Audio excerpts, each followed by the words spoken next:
हरि स्वामी जी महाराज के द्वारा स्वागत किया जा रहा है, अभिनंदन बंदन किया जा रहा है। देवरिया पीठाधिपति जगत गुरु रामानुजाचार्य स्वामी श्री राजनारायणाचार्य जी महाराज का माल्यार्पण करके श्री फलाहरी स्वामी जी के द्वारा स्वागत किया जा रहा है। जगत गुरु रामानुजाचार्य पुष्कर पीठाधिपति श्री स्वामी रामचंद्राचार्य जी महाराज का माल्यार्पण के द्वारा स्वागत किया जा रहा है। श्री अनंत श्री भूषित अवंतिका पीठाधिपति श्री स्वामी श्री कांताचार्य जी महाराज जगत गुरु रामानुजाचार्य का महाराज श्री के द्वारा माल्यार्पण के द्वारा स्वागत किया जा रहा है। श्री लक्ष्मी नारायण मंदिर बक्सर बिहार के जगत गुरु रामानुजाचार्य श्री स्वामी जी महाराज का माल्यार्पण के द्वारा स्वागत किया जा रहा है। जयपुर से पधारे हुए लक्ष्मी नारायण मंदिर के पीठाधिपति श्री स्वामी त्रिविक्रमाचार्य जी महाराज का माल्यार्पण के द्वारा स्वागत कर रहे हैं फलाहरी स्वामी जी महाराज। श्री स्वामी नारायणाचार्य जी महाराज जो पुरी से पधारे हुए हैं, पारस मठ रेवासा मठ के श्री स्वामी जी महाराज, सभी आचार्य चरणों का माल्यार्पण के द्वारा मंच पर स्वागत किया जा रहा है। फलाहरी स्वामी जी महाराज के द्वारा श्री वेंकटेश शाचार्य जी महाराज प्रमोद वन चित्रकूट से पधारे हुए हैं, आपका स्वागत किया जा रहा है महाराज श्री के द्वारा। जगत गुरु रामानुजाचार्य अनंताचार्य स्वामी जी महाराज श्री धाम वृंदावन, जगत गुरु रामानुजाचार्य श्री स्वामी वेंकटेश प्रपन्नाचार्य गया पीठाधिपति का पूज्य गुरुदेव के द्वारा स्वागत किया जा रहा है। श्री श्री त्रिदंडी श्री रमाकांताचार्य स्वामी जी महाराज का स्वागत महाराज श्री के द्वारा किया जा रहा है। चित्रकूट से पधारे हुए श्री श्री त्रिदंडी स्वामी श्याम नारायणाचार्य जी महाराज का पूज्य गुरुदेव के द्वारा स्वागत किया जा रहा है। श्रीमान परम विद्वान आलवार स्वामी का स्वामी जी महाराज के द्वारा माल्यार्पण के द्वारा स्वागत किया जा रहा है। श्री स्वामी जी महाराज की आज्ञा से राजस्थान के सम्मान का प्रतीक साफा सभी आचार्यों को दास पहनाएगा और पूज्य आचार्य चरण गोवर्धन पीठाधिपति श्रीमद अनंत 1008 श्री स्वामी जी महाराज के श्री चरणों में साष्टांग प्रणपात करते हुए निवेदन करता है दास, अपने दिव्य वचनामृत से हम सभी को आप प्लावित करके हमारे मानव जीवन को धन्य करें। वेंकटरमणा श्रीनिवासा जय श्रीमन नारायण।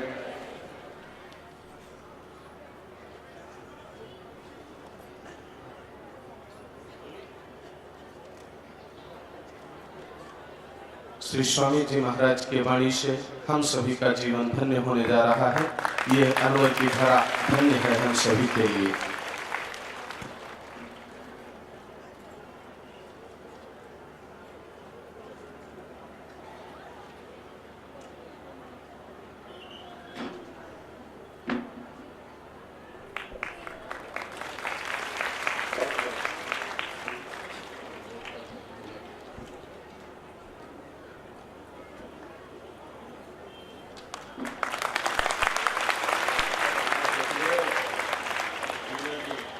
श्रीमन नारायण नारायण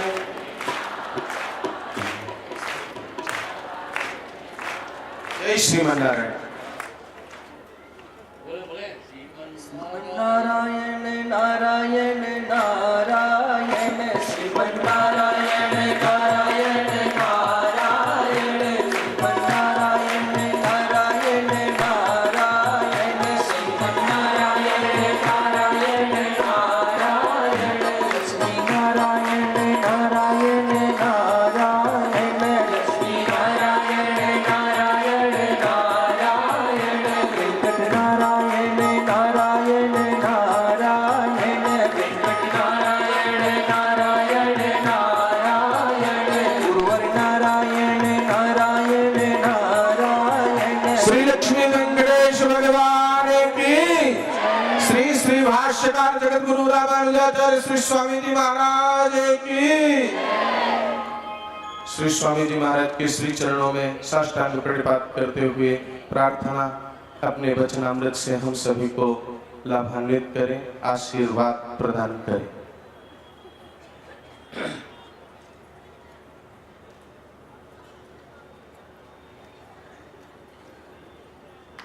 श्रीमद्गोष्ठीपुरीजातम् भाष्यकारमनोनुगम् श्रीसठाहृदयापात्रम् श्रीवेङ्कटमुनिं भजे।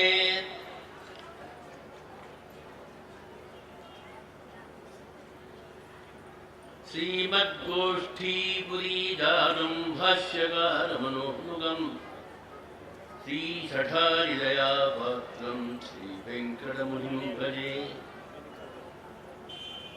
माधूलवंशकलशं बुधिपुण्यचन्द्रम् श्रीश्रीनिवासगुरुवर्यपदाब्जभृङ्गम् श्रीवाससूरितनयं विनयोज्ज्वलन्तम् श्रीरङ्गदेशिकमहं शरणं प्रपद्ये। माधूलवंशकलशं बुधिपुण्यचन्द्रम् श्रीश्रीनिवासगुरुवर्यपदाब्जभृङ्गम् श्रीवाससूरितनयं विनयोज्ज्वलन्तम् श्रीरङ्गदेशिकमहं शरणं प्रपद्ये। वृन्दावनान्तर्गतं परिभोनुजातं नीलर्षभाभं पटुमध्यगतं दिदिक्षुः दृष्टस्वया त्रिविधीयाः सगीतनं सा गोदा स्वयं रमयते रङ्गराजम्।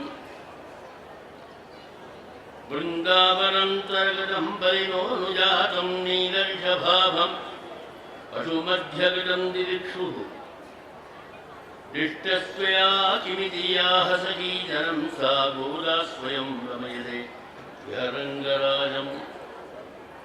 गोदाविभूषणसुरम्यवराविधानं वृन्दावनावनिधिं करुणैकदानम् अर्चावराहरिकेश्वरीयप्रधानं तद्रङ्गदेशिकधनं शरणं शराणि।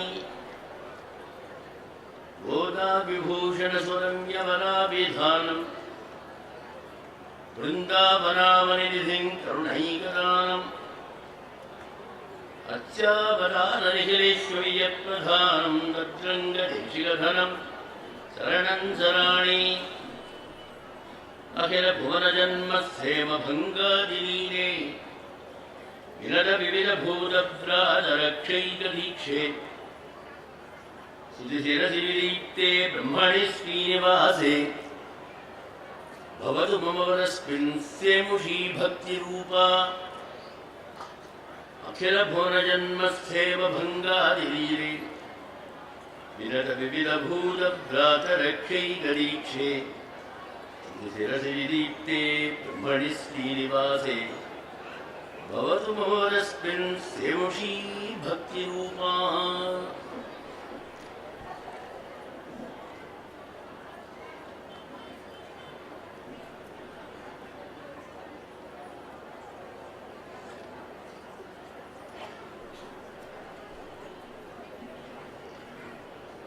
अलवरवासी जनों के लिए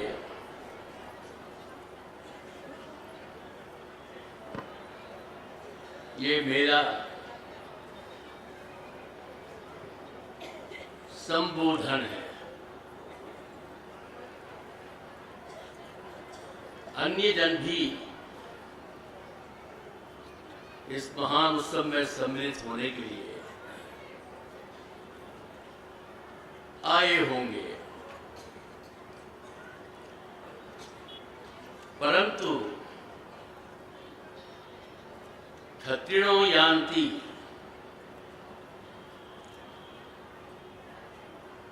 इस कथन के अनुसार, अर्थात इसका भाव यह है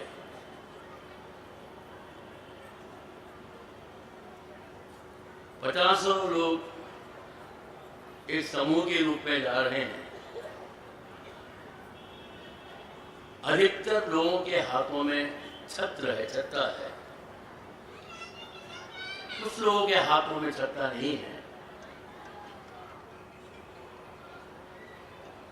तो प्रयोग यही किया जाता है कि छत्रो यान्ति, छत्री लोग अर्थात छत्ता रखने वाले लोग जा रहे हैं।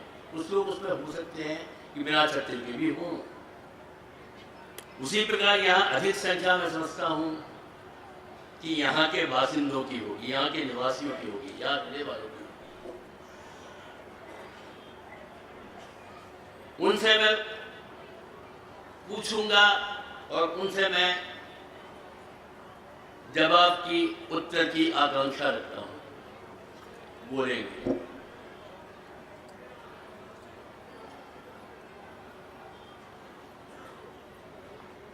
आप लोगों को भारत में सबसे प्रिय अलवर ही लगता है ना? जवाब दें। लगता है? अच्छा, क्यों लगता है? इसलिए कि चूंकि आप यहाँ रहते हैं, आप यहाँ से जुड़े हुए हैं, आपका घर है, आपका कार्य, काम काज सब कुछ यहाँ पर है। कहीं भी आप भारत के किसी भी कोने में आप जाएंगे तो भी आपको अलवर की याद आएगी, है ना? इसलिए क्योंकि आपका जन्म यहाँ पर हुआ, लालन पालन यहाँ पर हुआ, रहते यहाँ पर हैं, आपके कार्य यहाँ के यहाँ करते हैं, इसलिए आपका अलवर से विशेष प्रेम है। ऐसे सब जगह से है भारत के, इसीलिए सब जगह जाते हैं, घूमते हैं, परंतु यहाँ से विशेष लगाव है अलवर का, अलवर के प्रति।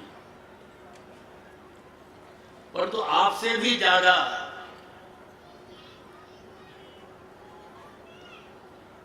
अलवर के प्रति मेरा प्रेम, आपसे भी ज्यादा।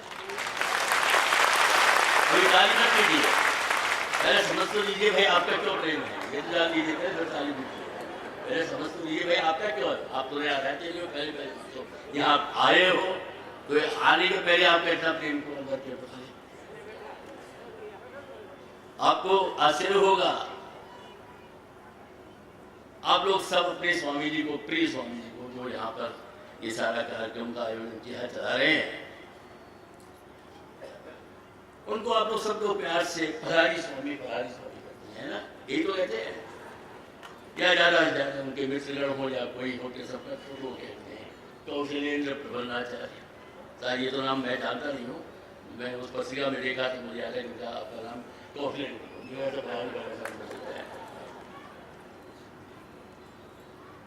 परंतु हम उनको क्या पुकारते हैं घर में या कहीं भी, हम इनको बोलते क्या बोलते हैं? अलवर वाले स्वामी, अलवर वाले स्वामी नाम बुलाते हैं। इतना प्रिय लगता है कि इनको हम अलवर वाले स्वामी के रूप में जानना चाहते हैं, बोलना चाहते हैं, व्यवहार में लाना चाहते हैं। एक बार कभी कभी इनको फलारी स्वामी नाम भी कहते हैं, वो भी बोलते हैं। क्यों? जब ये वृंदावन इनका आगमन होता है तब बोलते हैं फलारी स्वामी जी आ रही है, फलाहार की व्यवस्था कर दी है, फलाहार की व्यवस्था करेंगे, फलाहार की व्यवस्था करने के लिए फलाहार इस स्वामी का नाम याद आता है। वैसे हम अलवर स्वामी बोलते हैं।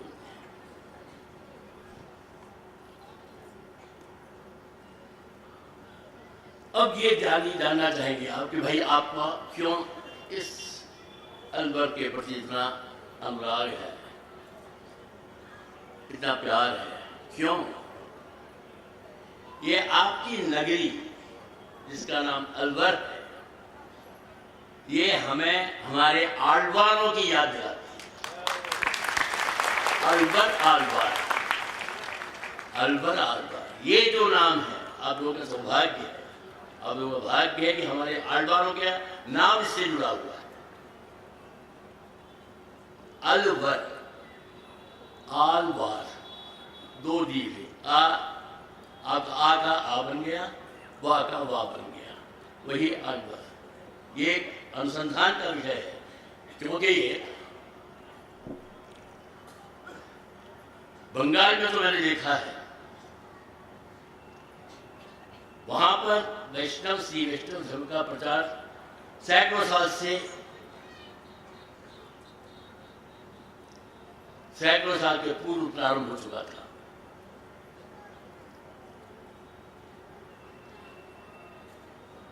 उसके लिए आप प्रमाण के रूप में देख सकते हैं, आजकल अखबार में, पेपर में मालदा करके असंवैधानिक कार्यों के कारण जो आजकल सुर्खियों में, अखबार में सुर्खियों में है, अब तो कुछ शांत हो गया। जो पहले प्रतिदिन मालदा का नाम आता था, मालदा करके आता था। ये नाम हमारी गोदामा जी का मानेंगे। पहले मैं इसके लिए सिद्ध कर रहा हूँ कि वैष्णव धर्म के प्रचार, वैष्णव धर्मावलंबी अनेकों वर्ष पूर्व जाके वहां बसे, उसका वो है। हमारी एक पुजारी थे जिनकी ससुराल, जिनकी शादी वहीं पर हुई, उनके ससुराल वालों वे जो हैं वो लोग 400-500 साल पहले जाके बस गए वहां पर। उसके पूर्व से ही वहां पर आकर के, दक्षिण से आकर के, और वहां पर वैष्णव धर्म का प्रचार किया गया। उन्हीं में कुछ लोगों ने जो मालदा करके हम लोग कहते हैं, वो मालदा नहीं है, वो माल्यदा है। माल्यदा है। ये किसका नाम है? ये गोदा जी का नाम है। गोदा जी का नाम माल्यदा है, केवल माल्यदा नहीं, आभुक्त माल्यदा है, जिनके बारे में भी आप अम्मा जी के बारे में बता रहे थे कि आकर के उनकी जो दो इच्छा थी, एक इच्छा की पूर्ति भगवान भाष्यकार ने की, अतः रामानुज स्वामी जी उनके अग्रज हुए। बड़े भाई का फर्ज बनता है कि अपनी बहन की इच्छा की पूर्ति करे। सारा भार भाई पर होता है। भाई का कर्तव्य होता है कि जो भी इच्छा अपनी बहन की पूर्ति करे, क्योंकि इससे वो अग्रज बने। दूसरी इच्छा जिसका वर्णन किया था कि आकर के मंदिर निर्माण बने, वृंदावन में आकर के भगवान कृष्ण के अनुभव की कामना। अपनी गाथाओं में स्वयं सखी बनती हैं, स्वयं प्रश्न करती हैं, स्वयं उत्तर देती हैं। भगवान के जो कृष्ण बाल स्वरूप जो भगवान कृष्ण है, जो गो चलाकर गोपालक के रूप में गौ को चलाते हुए वृंदावन में घूमते थे, उनके लक्षणों का बोल करके, उनके लक्षणों का प्रतिपादन करके, जैसे आकर के विनतासुर जो हैं, गरुड़ जो हैं, अपने पंख से जिनके ऊपर छाया कर रहे हैं, ऐसे बाल कृष्ण गौओं को चलाते हुए तुमने कहीं देखा है? पृष्ठ सखी के रूप, पृष्ठ सखी जो स्वयं करती है, उत्तर सखी के रूप में लेती है कि ऐसे कृष्ण को वृंदावन में गौओं को चलाते हुए हमने देखा है। स्वयं पृष्ठ और स्वयं ही उसका मतलब, इसका मतलब इसके बाद तो कहीं ये नहीं कहा कि मुझे वृंदावन में जाके भगवान का दर्शन करना है या भगवान का अनुभव करना है। ऐसी सूची आपको नहीं मिलती है। और चूंकि स्वयं ही पृष्ठ के स्वयं ही उत्तर देती हैं कि वृंदावन में भगवान कृष्ण को गौओं को चलाते हुए हमने देखा है, उस उत्तर के माध्यम से ज्ञात होता है कि प्रतीत होता है कि माँ ऐसे प्रभु का दर्शन आके वृंदावन में करना चाहती हैं, अनुभव करना चाहती हैं, अपने को समर्पित प्रभु को करना चाहती हैं, गौओं को चलाते हुए प्रभु।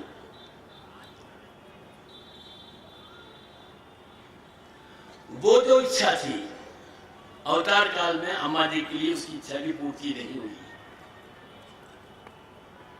अतः परम पूज्य परमादरणीय हम बड़े महाराज, जिनको हम नंदेशी स्वामी के नाम से पुकारते हैं, इसका अनुभव किया, इसको समझा।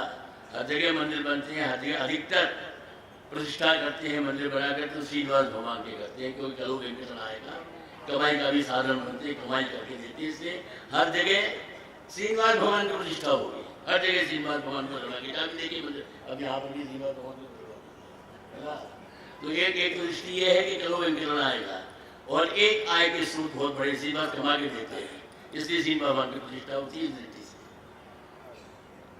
परंतु बड़े महाराज ने मंदिर बनाया और बना करके प्रतिष्ठा की, तो गोदा जी, क्योंकि एकमात्र उनका उद्देश्य था कि गोदा की इच्छा अवतार काल में जो पूर्ण नहीं हुई, जो उसकी पूर्ति नहीं हुई,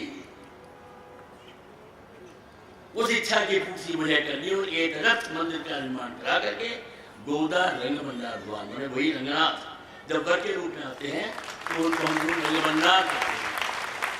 रंगनाथ का ही वो स्वरूप है जिनको हम कहते हैं रंग भंडार, जिनके साथ विवाह अम्मा जी का हुआ था। यही सिविल पुत्र में भी उसी पिता गोदा रंग भंडार विराजमान है। उनको बधवा के मंदिर के तो उनका आते थे वहां पर करके वो माँ की जो इच्छा थी उस माँ की इच्छा की पूर्ति रंगदेव स्वामी ने की। तो यहाँ पर वो जो माँ के बारे में भी बता रहे थे उन्हीं को हम माल्यदा करके कहते, ये नाम उनके लिए इसलिए बड़ा था,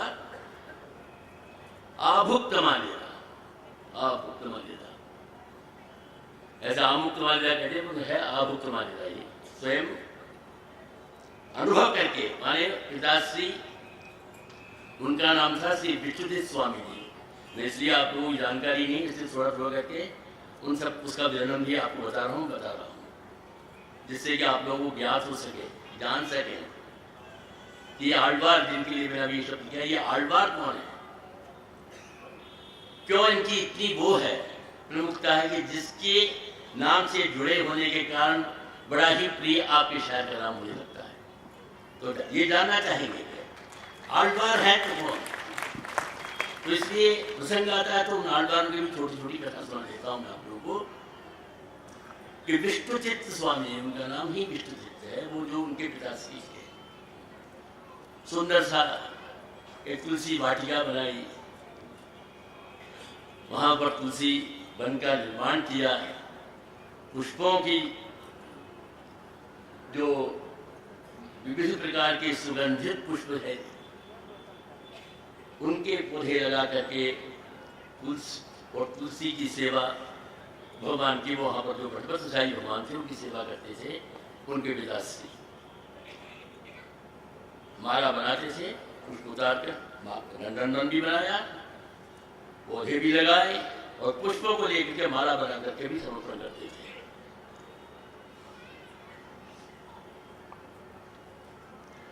उन्हीं की ही कन्या थी गोदा जी, उन्हीं की कन्या थी गोदा जी। बचपन काल से ही जैसे तुलसी सुगंध के साथ ही उत्पन्न होती है, वैसे ही माँ गोदा का भाव हृदय सब प्रभु के लिए बचपन से ही अर्पित था। उनके हृदय में यही भावना थी, तीव्र भावना थी कि विवाह मैं करूंगी तो प्रभु के साथ करूंगी, मेरा विवाह प्रभु के साथ होगा, मनुष्य के साथ नहीं होगा। मनुष्य के साथ मनुष्य के साथ विवाह का प्रसंग भी आएगा तो मैं धारण अपने शरीर धारण नहीं कर सकूंगी। पूर्ण रूप से अपने को भगवान के लिए अर्पित करती थी और भगवान के साथ विवाह की कामना कर रही थी। उनके हृदय में ये भाव रहता था कि क्या मैं प्रभु के अनुरूप होंगी, प्रभु मुझे स्वीकार करेंगे, क्या मेरा सौंदर्य ऐसा है जो भगवान मुझे स्वीकार करेंगे। जैसे सीता जी के तुल्य शील वयोवृत्ताम तुल्याभिजन लक्षणा राघवोर हति वैदेहीम तम तेय प्रतीक्षणा। सीता जी और प्रभु राघवेंद्र सरकार की जोड़ी के लिए आता तुल्य शील वयोवृत्ताम तुल्याभिजन लक्षणा, अभिजन लक्षणा राघवोर हति वैदेहीम। राघव के लिए अर्ध सीता जी है और सीता के लिए अर्ध राघव, राघवोर हति वैदेहीम तम तेय प्रतीक्षणा। और राम के लिए ये है उपयुक्त हैं, उनके अनुरूप हैं, उनके अनुरूप शील वृत्त चरित्र सौंदर्य है तो तम तेय प्रतीक्षणा। यहां पर आचार्य लोग व्याख्या करके कहते हैं कि राम से सीता जी का जो है वो थोड़ा ऊंचा ही है। सीता जी का कद, सीता जी का स्वरूप राम से ऊंचा ही ये दिखाने के लिए ही महर्षि ने प्रयोग किया असिसेक्षणा। नेत्र का यदि सौंदर्य लिया जाता है, नेत्र की सुंदरता को यदि उसकी तुलना की जाती है प्रभु के नेत्रों के साथ माँ के नेत्रों की तुलना की जाती है तो उसमें अम्मा जी जो है वो 21 बैठती है। माँ का नेत्र असितेक्षणा, भगवान के नेत्र के सौंदर्य का वर्णन नहीं किया। हसी तीक्ष्णा मैंने सीता जी के लिए उनके नेत्र के सौंदर्य को लेकर के वो अम्मा जी को कहा यहाँ पर हसी तीक्ष्णा। इसके द्वारा ये प्रकट कर रहे हैं कि नेत्र की तुलना भगवान और अम्मा जी की जाए तो अम्मा जी का नेत्र सुंदर है। तो जिस प्रकार वहां पर जनकनंदिनी और प्रभु राघवेंद्र सरकार को अनुरूप बताया गया, तदनुरूप गोदा भी सोचती है कि मैं भी प्रभु के अनुरूप हूं कि नहीं, कहीं किसी प्रकार की मुझसे कमी हो और भगवान मुझे त्याग दें, स्वीकार करें, ऐसा तो नहीं है। इसलिए वो क्या करती थी कि प्रभु की जो माला पिता श्री प्रभु की सेवा के लिए अर्पण करने के लिए ले जाते थे, वो माला बना करके रखते थे, कुछ कार्यवश चले जाते थे, तो वो क्या करती थी उस माला को स्वयं धारण करके और अपना धारण करने के पश्चात मैं प्रभु के अनुरूप हूं कि नहीं, मैं प्रभु के अनुरूप सुंदर हूं कि नहीं, मुझे प्रभु स्वीकार करेंगे कि नहीं, इसका अनुभव करने के पश्चात पुनः उस माला को उठा करके वहां रख देती थी जिस स्थान पर वो रखी रहती थी। दासी क्या करते थे कि उनको तो पता नहीं चलता था कि बेटी ऐसी कर रही है, ले जाते थे माला ले जाकर अर्पित करते थे प्रभु को और प्रभु भी शायद स्वीकार कर लेते थे।